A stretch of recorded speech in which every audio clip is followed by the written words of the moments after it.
एक बार फिर से हमारे YouTube चैनल पर आपका स्वागत है।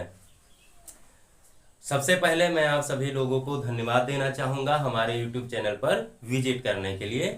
तो अब हम लोग बात करेंगे, जैसा कि हमने आपको हमारे पिछले वीडियो में बताया, दूरी और विस्थापन के बारे में। और वहाँ हम लोगों ने चर्चा की थी कि दूरी जो है वो किस प्रकार एक अदिश राशि होती है और विस्थापन जो है वो एक सदिश राशि होती है। फिर उसके अगले वीडियो में हमने आपको क्या बताया था, चाल और वेग के बारे में, कि किस प्रकार चाल जो है वो एक अदिश राशि है, ये दिशा पर निर्भर नहीं करती है, और वेग जो है वो एक सदिश राशि है और ये दिशा पर निर्भर करती है।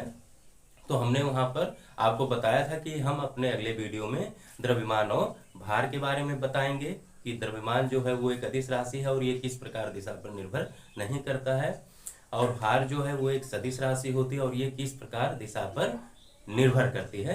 तो इस वीडियो में हम लोग द्रव्यमान और भार के बारे में चर्चा करेंगे, है ना। तो सबसे पहले हम लोग बात करते हैं द्रव्यमान की, कि द्रव्यमान आखिर है क्या।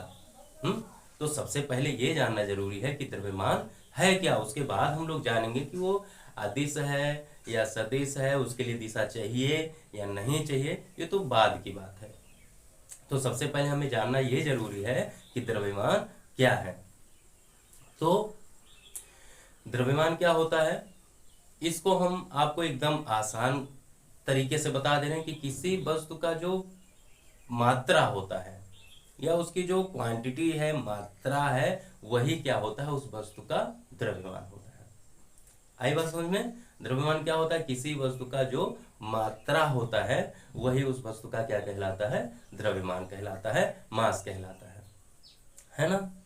अब मात्रा है मीन्स परिमाण तो है ही है, लेकिन ये दिशा पर निर्भर क्यों नहीं करता है, अब हम लोग इस चीज को समझते हैं। है बात समझ में। हम लोग इस चीज को समझेंगे कि द्रव्यमान जो होता है उसमें परिमाण तो होता है, पर ये दिशा पर निर्भर क्यों नहीं करता है, या इसके लिए दिशा की इंपॉर्टेंस क्यों नहीं है।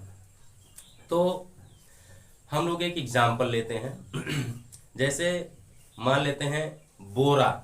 बोरा मतलब समझ रहे हैं ना, एक बोरा है तो एक बोरे में गेहूं भरा हुआ है। गेहूं मतलब क्या है, कोई वस्तु है, पदार्थ है जो रखी हुई है। तो बोरे में गेहूं भर के रखा गया है। तो हम लोग क्या करते हैं, उस बोरे को उठाते हैं और लेकर के आते हैं। अब फिर उस बोरे को उठा करके उसमें से गेहूं को नीचे जमीन पर गिराने लगते हैं। तो हम लोग क्या देखते हैं कि गेहूं बाबू जो है वो मनमानी कह के खाली उत्तर तरफ भागते हैं या पूरब तरफ भागते हैं या किसी फिक्स दिशा में, अन्य किसी दिशा में भागते हैं। नहीं, गेहूं बाबू क्या करते हैं, जौने तरफ वे रास्ता पाते हैं वही तरफ वो क्या होते हैं, फैल जाते हैं, है ना। क्या चीज, आप जब भी बोरे से गेहूं निकालेंगे, नीचे जमीन पर गिराएंगे, तो गेहूं जो होगा वो किसी फिक्स डायरेक्शन में वो नहीं जाएगा, बल्कि वो जिधर रास्ता पाएगा, गेहूं बाबू जिधर रास्ता पाएगा वो उसी डायरेक्शन में फैल जाएगा। तो कुछ बात समझ में आई। अब हम लोग लेते हैं एक दूसरा एग्जाम्पल लेते हैं। जैसे मान लीजिए आप मिट्टी ले लिए, आपकी उसी बोरे में गेहूं की जगह आपने क्या रख लिया, मिट्टी रख लिया, है ना। अब मिट्टी लेकर के आते हैं, फिर वही बोरे को उठा के उसमें से मिट्टी को क्या करता है, जमीन पे आप गिराते हैं। तो फिर क्या देखते हैं कि जो मिट्टी है वो भी जिस तरफ वो रास्ता पाती है उसी तरफ क्या होती है, वो फैल जाती है। जिस तरफ वो रास्ता पाएगा उसी तरफ क्या होगा, वो फैल जाएगा, है ना। यानी वो दिशा पर निर्भर नहीं कर रहा है कि वो किसी फिक्स डायरेक्शन में फैलेगा, वो जिधर रास्ता पाएगा उधर ही क्या होगा, फैल जाएगा। अब हम लोग मान लेते हैं ऐसे उठा लेते हैं बालू, इतना सारा क्या ले लेते हैं, बालू। अब उसको ला करके हम ऐसे गिराते हैं, तो क्या देखते हैं, क्या देखते हैं, आपने ये सब चीजें बचपन में या भी कई बार की होंगे, वो अपने आसपास देखते होंगे। क्या होगा, जब आप बालू को ऐसे हाथ में लेके नीचे गिराएंगे तो वो का अड़ जाएगा कि नहीं हमें पूरब तरफ ही फैलना है, हाँ? या हमें पश्चिम तरफ ही फैलना है, आप चाहे जैसे हमें गिराओ हम पूरब तरफ ही फैलेंगे। नहीं, ऐसा नहीं है ना। वो जिधर रास्ता पाता है उसी डायरेक्शन में क्या होता है, वो फैल जाता है। मतलब क्या हुआ कि अगर मात्रा है यानी द्रव्यमान है तो उसमें दिशा की जरूरत नहीं पड़ती है, वो जिस तरफ भी रास्ता पाएगा उसी तरफ क्या होगा, फैल जाएगा। तो अब बात क्लियर हो गई होगी कि द्रव्यमान जो होता है उसमें केवल परिमाण होता है, मात्रा होती है, क्वांटिटी होती है, उसके लिए दिशा मायने नहीं रखती, वो जिधर भी रास्ता पाएगा उसी तरफ फैल जाएगा, है ना। तो ये बात तो क्लियर हो गई होगी कि द्रव्यमान जो है वो एक अदिश राशि है और वो किस प्रकार दिशा पर निर्भर नहीं करती है। तो अब हम लोग बात करते हैं भार की। किसकी? भार की। तो सबसे पहले हम भार के बारे में आपको एक चीज बताना चाहेंगे कि भार जो होता है वो कुछ और नहीं है, वो एक प्रकार का बल है। भार जो है वो क्या है, एक प्रकार का बल है। और वो कैसा बल है वो चीज अभी हम आपको बता रहे हैं। तो ये चीज याद रखिएगा कि भार जो होता है वो बल होता है। अब कुछ लोग को ये लगता है कि द्रव्यमान और भार दोनों एक जैसी चीजें हैं, है ना। ना ना ना बाबू, ये गलती कभी मत करना। इन दोनों में जमीन आसमान का अंतर है, द्रव्यमान और भार में। तो दोनों अलग अलग चीजें हैं। द्रव्यमान क्या होता है, वस्तु का परिमाण, मात्रा, क्वांटिटी।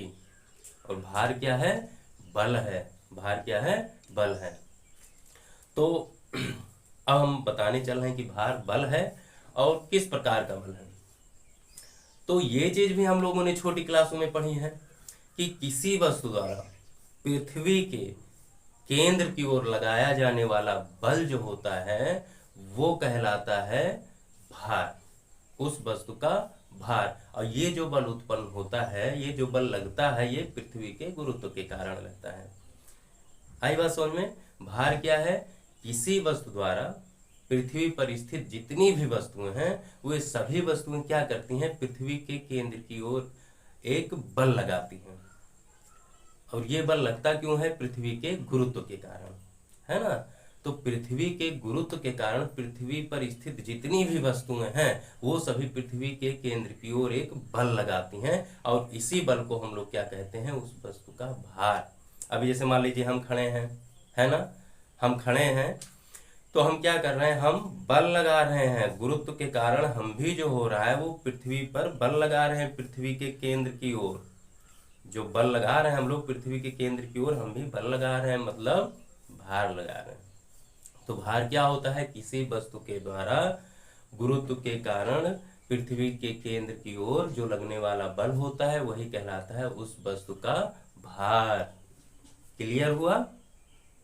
अब इसमें जो है दिशा क्यों जरूरी होती है, तो अभी हमने आपको साफ साफ बताया, है ना। अभी हमने बताया आपको कि किसी भी वस्तु द्वारा, कोई भी वस्तु जो पृथ्वी पर स्थित है उस वस्तु द्वारा गुरुत्व के कारण केंद्र की ओर, पृथ्वी के केंद्र की ओर लगने वाला जो बल होता है वही क्या कहलाता है, उस वस्तु का भार। तो यहां जो है, जो भार है, ये जो बल है, यहाँ इसका डायरेक्शन फिक्स है कि ये डायरेक्शन जो होगा ये हमेशा, ये जो बल लगेगा ये हमेशा पृथ्वी के केंद्र की ओर ही लगेगा, ये किसी अन्य दिशा में नहीं लग सकता है। ये किसी अन्य दिशा में नहीं लग सकता है, ये केवल और केवल पृथ्वी के केंद्र की ओर लगेगा। मतलब जब भी आपका भार होगा, बल होगा जो आपके द्रव्यमान के कारण पृथ्वी के केंद्र की ओर लग रहा है, ये जब भी लगेगा तो हमेशा इसकी दिशा किधर होगी, पृथ्वी के केंद्र की ओर होगी। तो ये बताइए यहाँ पर दिशा फिक्स है कि नहीं फिक्स है, कि यहाँ जो आप लोग भार लगा रहे हैं यानी पृथ्वी पर आप लोग जो बल लगा रहे हैं वो उसकी दिशा किधर होगी, पृथ्वी के केंद्र की ओर होगी, इसके अलावा किसी अन्य दिशा में नहीं होगी। अब इसका एग्जाम्पल हम लोग ले लें। जैसे मान लीजिए आप लेटे हैं और आप किसी बच्चे से कह दें कि बेटा ऐसा है हमरे पीठ पे चढ़ जाओ। अब लड़का जो होगा आपकी पीठ पे चढ़ गया कूद के। अब ये बताइए वो आपके पीठ पर खड़ा है तो क्या तकलीफ जो होगी वो आपके सर पे होगी? नहीं ना, तकलीफ कहाँ होगी, पीठ पर ही होगी। क्योंकि जो भार लगेगा वो कहाँ लगेगा, एकदम नीचे पृथ्वी के केंद्र की ओर, जहाँ वो खड़ा हुआ है उसी से जस्ट नीचे पृथ्वी के केंद्र की ओर। तो भार जो है वो एक प्रकार का बल है, और इस बल की जो दिशा होती है वो सदैव पृथ्वी के केंद्र की ओर होती है। मतलब यहाँ डायरेक्शन फिक्स है कि जब भी भार लगेगा तो इसकी दिशा जो होगी वो सदैव पृथ्वी के केंद्र की ओर होगी। तो यहाँ से ये कंक्लूजन निकलता है कि भार जो होगा वो एक सदिश राशि होगी। क्यों सदिश राशि होगी? क्योंकि इसमें परिमाण के साथ साथ दिशा भी होगी, और यहाँ दिशा एक कंफर्म है कि दिशा होगी, और वो किधर होगी, पृथ्वी के केंद्र की ओर। क्लियर हो गया ना? क्लियर हो गया होगा कि द्रव्यमान जो है वो एक अदिश राशि है, मतलब वो दिशा पर निर्भर नहीं करती है, और भार जो है वो एक सदिश राशि है, और वो किस प्रकार दिशा पर निर्भर करती है। तो हमें आपको इस वीडियो में यही बताना था, है ना? तो कैसा लगा आपको हमारा वीडियो? इस चीज के बारे में आप लोग लाइक और सब्सक्राइब जरूर करिएगा, और हाँ, सबसे इम्पोर्टेंट बात, आप लोग कमेंट करते रहिए, है ना? आपका सुझाव हमारे लिए बहुत ही इम्पोर्टेंट है, बहुत मायने रखता है। तो आज के वीडियो में बस इतना ही, तब तक के लिए बाय बाय।